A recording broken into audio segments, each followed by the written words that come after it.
बाबू जगदेव प्रसाद कुशवाहा जब matric pass किए 1946 में, तो अचानक उनके पिताजी का बीमारी से देहांत हो गया था। लोग घर में खुशी मना रहे थे, उसके बाद उनके पिताजी का देहांत हो गया था। अगर मैं सही हूं तो जो मैंने पढ़ा है, जो मैंने सीखा है, तो एक तरफ उनके पिताजी की लाश पड़ी थी, लोग विलाप कर रहे थे, लोग रो रहे थे। दूसरी तरफ गांव का ब्राह्मण आया तो कहा कि ये सब ये प्रयाग का जो वो डेथ हुआ है, ये सब जगदेउआ के कारण हुआ है, ये जगदेउआ के कारण हुआ, ये अधर्मी है, पापी है, इसी के कारण ही इसके पिताजी का देहांत हुआ है। तो जगदेव बाबू ने कहा कि भाई पंडित जी, हमने क्या किया, हमने कौन सा ऐसा काम किया, हम तो अपनी पढ़ाई लिखाई करते हैं, ढंग से रहते हैं, किसी के साथ अन्याय नहीं करते, कोई शोषण नहीं करते, हमने क्या ऐसा अपराध कर दिया है कि मेरी वजह से हमारे पिता का देहांत हो गया। तो उन्होंने, पंडित ने ये कहते हुए वहां से जो है चला गया। लेकिन जगदेव बाबू को उसी समय ये बात बहुत बुरी लगी कि इस सामाजिक व्यवस्था में एक ब्राह्मण इस तरीके से आकर के हमारे पिताजी की लाश पड़ी है, इस तरीके से आकर के और कह करके और सबको दिग्भ्रमित करते हुए जा रहा है। उन्होंने तत्काल चिंतन किया। देखिए, जो महापुरुष होता है कोई अलग से नहीं होता, वो हमारे आपके बीच में ही होता है। हम लोग क्या करते हैं, अपमान सहते चले जाते हैं। इसी में से कोई व्यक्ति ऐसा निकलता है जो अपमान के खिलाफ लड़ जाता है, वही फिर महापुरुष हो जाता है। बाबू जगदेव प्रसाद कुशवाहा ने उसी समय तत्काल सोचा कि यह तो पंडित का कथन गलत है, अतार्किक है। उन्होंने चिंतन किया, पिताजी की लाश पड़ी है और उनका दिमाग चल रहा था, पिताजी का लाश पड़ी है सामने, उनका दिमाग चल रहा था कि ये क्या हो रहा है, क्या कह रहा है। वो गुस्से में गए अपने घर में और जितने भी देवी देवता की मूर्ति थी, फोटो था, सब निकाल करके उसी समय पिताजी की अर्थी पर डाल दिया।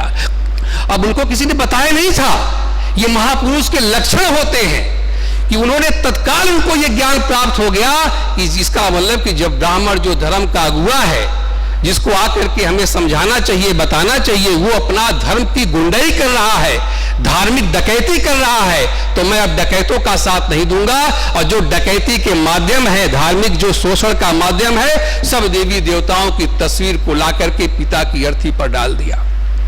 और जब उनका श्राद्ध होने को आया, तब उस समय फिर ब्राह्मण आया, उनके घर वालों को समझा रहा था कि भाई श्राद्ध बढ़िया करिएगा, खूब बढ़िया चीज दीजिएगा, और ये हमको वो खटिया, वो तौलिया, तेल, साबुन, क्या क्या होता है सबको दीजिए। ये बाबू जगदेव प्रसाद कुशवाहा ने उसी समय फिर रिवोल्ट किया, उसी समय फिर उन्होंने रिवोल्ट किया और उन्होंने ये पंडित को समझाया। लेकिन ब्राह्मण अपनी आदत से बाज नहीं गया और उनके दादा को समझाते हुए फिर चला गया। लेकिन जगदेव बाबू के मन में क्रांति का बीजारोपण हो चुका था और उन्होंने अपने दादा को, अंततः अपने दादा को समझा ले गए। उनके परिवार में कोई श्राद्ध का कर्म नहीं हुआ, कोई कर्म कांड नहीं हुआ।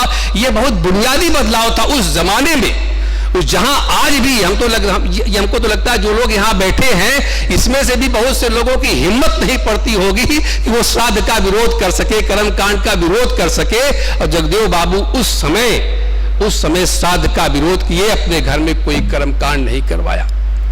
वो संघर्ष करते चले, यही उनका बुनियाद था। वो बचपन से ही संघर्षशील थे, बचपन से ही तार्किक थे और वो जो है बुनियादी स्तर पर वो संघर्ष जो है ये करते चले। बाद में उनको ये लगा कि अगर मैं इसका विरोध करूंगा तो मुझे ऑप्शन में कुछ देना होगा, विकल्प में कुछ देना होगा। हमारे लोगों की आदत पड़ गई है कि उनको जब तक कर्मकांड नहीं करेंगे, जब तक कुछ हवन पूजन नहीं करेंगे, मंत्रोच्चार नहीं होगा तो उनका मन नहीं मानता। कोई कितना भी तार्किक हो जाए, अगर ये कहा जाए कि ये सब पोगा पंडित है, ये सब नहीं करना चाहिए, तो समझ जाता कि हाँ नहीं करना चाहिए। लेकिन उसको विकल्प में कुछ देना होगा, तो विकल्प के तौर पर बाबू जगदेव प्रसाद कुशवाहा ने यहाँ के जो अर्जक राम स्वरूप वर्मा, महादेव भारती के साथ मिलकर के अर्जक संघ की स्थापना किया और अर्जक संघ एक क्रांतिकारी संगठन हो गया। अर्जक संघ धीरे धीरे पूरे बिहार में दलितों में, शोषितों में ये पिछड़ों में क्रांति का अलग जगाने लगा।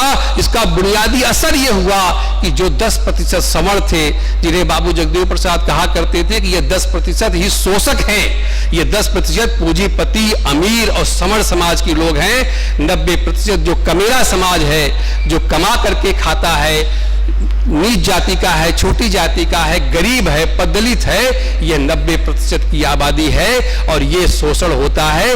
धीरे धीरे 10% के जो लोग हैं उनको ये लगा यार ये बहुत बुनियादी क्रांति हो रही है, अगर ये अर्जक संघ की क्रांति चल निकली तो फिर हमको उखड़ करके ये बहने में कोई जो है ये टाइम नहीं लगेगा, हमारा सत्यानाश हो जाएगा। ये 10% सवर्णों ने चिंतन किया, मनन किया, उनको ये लग गया कि जो है ये जगदेव प्रसाद कुशवाहा जी ने एक विकल्प ऐसा दे दिया है कि इस विकल्प में अगर 90% की आबादी अगर चल निकलेगी तो फिर हमारा कोई ठौर ठिकाना नहीं रहेगा। और तभी से 10% सवर्णों की निगाह में बाबू जगदेव प्रसाद आ गए। कोई भी दुश्मन उसी का पीछा करता है जिससे बुनियादी खतरा होता है। आप किसी सवर्ण को खूब गाली दीजिए और उसी से बुला करके हवन कराइए, पाठ कराइए, सब कुछ कराइए, शादी विवाह कराइए, वो आपका कुछ भी नहीं करेगा। अगर उसी सवर्ण को आप बुनियादी तौर से अगर आप ललकार दीजिए, धार्मिक तौर से और संस्कार के द्वारा अगर उसका बुलाना बंद कर दीजिए तो फिर वहीं से वो रुक जाता है, वहीं से वो समझ जाता कि हमारा असली दुश्मन कौन है। तो सवर्णों ने पहचान लिया कि ये अर्जक संघ के लोग तो हमें उखाड़ फेंकेंगे और उसी समय से बाबू जगदेव प्रसाद कुशवाहा निशाने पर आ गए। दूसरी तरफ उन्होंने जब राजनीतिक जो अपना आंदोलन शुरू किया, 57 का चुनाव हार गए, 62 का चुनाव हार गए, 67 में जब उन्होंने चुनाव जीत लिया तो देखा कि सोशलिस्ट पार्टी, जिस पार्टी में वो आकर के दलितों, शोषितों, पिछड़ों की लड़ाई लड़ना चाह रहे थे, वह पार्टी भी समरवादी हो चुकी थी। लिहाजा कोई और होता तो मंत्री पद, विधायक बन करके उसका सत्ता का सुख भोगता। महापुरुष इसीलिए होता है, जो जीवन में समझौता कर लेता है नेता, वो उस समय जब तक नेता रहता, मंत्री विधायक रहता, तब तक तो उसकी पूछ भले हो, लेकिन सत्ता से, पद से हटने के बाद वो गर्त में जो है चला जाता है। जगदेव प्रसाद कुशवाहा चाहते तो 67 में विधायक थे, मंत्री रहते, लेकिन उन्होंने उसी समय रिवोल्ट किया और सोशलिस्ट पार्टी को छोड़ने में देर न लगी और शोषित दल बना करके फिर उन्होंने सतीश प्रसाद कुशवाहा और बीपी मंडल को बिहार की धरती पर, बिहार की राजनीति में सबसे पहले पिछड़े वर्ग का मुख्यमंत्री बनाने का काम किया। यह बहुत बुनियादी ये बदलाव किया। 1969 के चुनाव में वो चुनाव जीत गए, फिर वो मंत्री बने, 1972 तक मंत्री रहे और ये दारोगा प्रसाद राय के मुख्यमंत्रित्व काल में उन्होंने बहुत ढेर सारे काम किए, बुनियादी काम किए। 1974 में जब उन्होंने शहादत दिया, जब उनको मारा गया गोली से, तो उसका इंटेंशन केवल यही था, बिहार में बहुत आंदोलन हुए, जयप्रकाश नारायण को ये क्यों नहीं मारा गया, तमाम लोग नेता थे क्यों नहीं मारे गए, लेकिन एक इंटेंशन था, क्योंकि वो राजनीतिक बदलाव के साथ साथ सामाजिक बदलाव कर रहे थे। उनको मारने के पीछे मूल मंशा यही थी कि राजनीति बदले ना बदले, लेकिन अगर समाज बदल जाएगा तो फिर ये जो दलित, शोषित, पिछड़ी समाज के लोग हैं, फिर ये सामाजिक समता में आ जाएंगे, फिर हमारा धंधा नहीं चलने पाएगा। जगदेव प्रसाद कुशवाहा की जो हत्या हुई है उसके पीछे राजनीतिक कारण कम था, सामाजिक कारण ज्यादा था। तो चलिए, इसी कारण से जगदेव प्रसाद कुशवाहा के बुनियादी संघर्ष के बाद जब 1979 में 1 जनवरी 1979 में क्या हुआ, 1 जनवरी 1979 को जब ये मंडल आयोग का गठन हुआ, जब 1 जनवरी 1979 को मंडल आयोग का गठन हुआ और 30 दिसंबर 1980 को मंडल आयोग ने अपनी रिपोर्ट सौंपा।